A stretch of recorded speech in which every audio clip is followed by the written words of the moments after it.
there. I'm trying to give you different angles each time you come to visit. I'm going to run out of different angles at some point, but you can look at my messy storage box mess. All right, so today we are reading Came to Believe, starting on page 37. This is step 2, the part 3 of, step 2, part 3 of Melody Beattie's Codependents Guide to the 12 Steps. And click in the corner if you're wanting a link to the playlist to start from the beginning. All right, I'm just going to bring it closer to my eyeballs so I can read it better. All right, here we go. Came to believe. We do not begin by believing a power greater than ourselves can restore us to sanity. We work into it. We grow into our belief. We come to believe. Do you get that? We come to believe. We don't just start off believing, we come to believe. All right, I'm going to read the rest closer to me. I wasn't alive when I started attending Al-Anon, said Margaret. I was emotionally and spiritually dead. I didn't know how I felt. I was abusive, and I was being abused. A friend introduced me to Al-Anon. I found many bones to pick with the 12-step program, but I found something to hang on to. So I kept coming to meetings because of step 2. I didn't believe, and I needed to be restored to sanity. I felt insane. I wanted to be healed and restored. So I faked it, and I kept coming until I believed, until the restoration began. Many of us find that we come to believe by seeing other people with problems similar to ours restored to sanity as a result of working these steps. For us, seeing is believing. And coming to meetings is how we come to believe. I learned how to let go by watching others who were dealing with the same type of problems and noticing that they looked okay. They were doing something to deal with it better.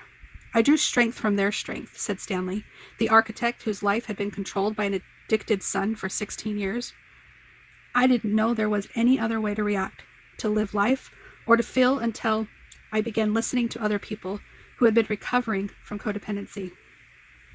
I saw others with similar circumstances, behaving in a sane manner, looking happy and healthy. When I saw it, I couldn't believe it. Initially, all I could do was believe it had worked for them. Slowly, I came to believe that recovery could work for me.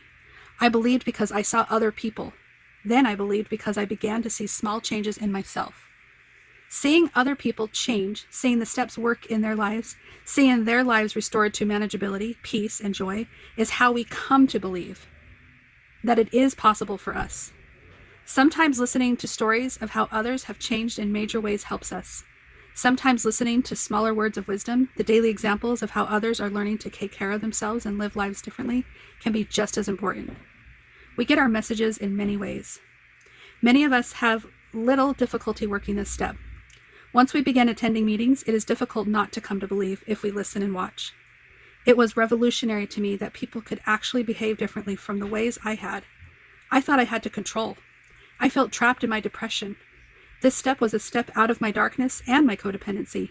It was my step into healing and learning I had choices. Perhaps the greatest offering in this step is that no matter what we want and need done in our lives, we do not have to do it by ourselves. We do not have to use our will to change ourselves. For once, we don't have to try so hard.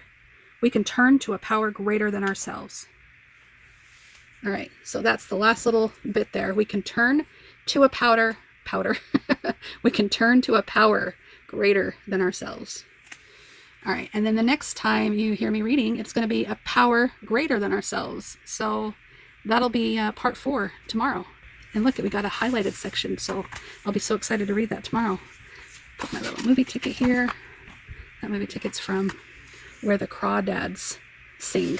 That was August 14th, 2022. All right, anyways, that is all for now. Thank you so much for listening and reading along with me, or listening to me read, whatever you're doing. Please comment below if you understand and relate to anything that I'm reading about.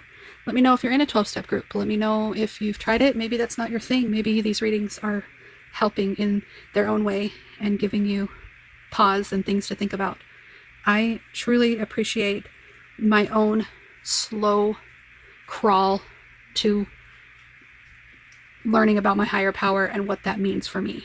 It doesn't necessarily have to mean God or mean Jesus or mean Buddha. It doesn't have to mean what other people think a higher power means. I can have my own personal relationship with the higher power, and I can admit that I'm powerless and my higher power is in charge. So it's taken me a slow crawl, and I am coming to believe more and more every day. And yeah, that's it for me. Thank you so much for listening, and I will talk to you on the next video. Bye-bye. But still she dreams of quiet streams and flight.